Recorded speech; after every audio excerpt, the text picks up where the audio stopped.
بسم اللہ الرحمن الرحیم۔ یہ میرے ہاتھ میں کتاب ہے مجمع الفضائل جلد اول و دوم، بلکہ یہ جلد اول ہے۔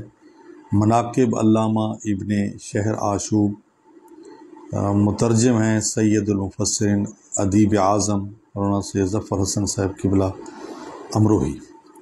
تو اس کا جو باب ہے حضرت صلی اللہ علیہ وسلم کے فعلی معجزات، اس میں سے ایک دو میں آپ کو یہ معجزہ پیش کرتا ہوں، کیونکہ مولا کے ایام ہیں تو اس میں سے حق بنتا ہے کہ ان کے معجزات سے بھی ہمیں معرفت ہو۔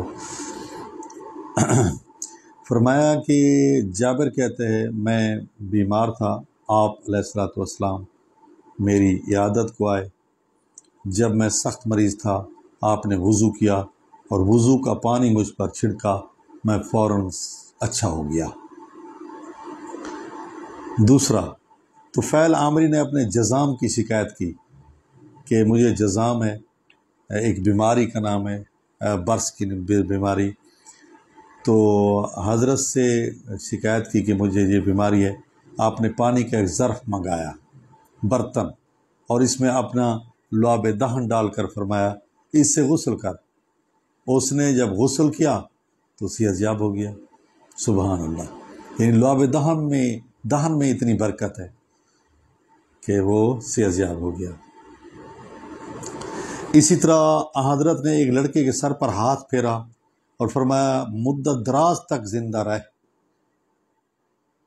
پس وہ 100 برس تک زندہ رہا۔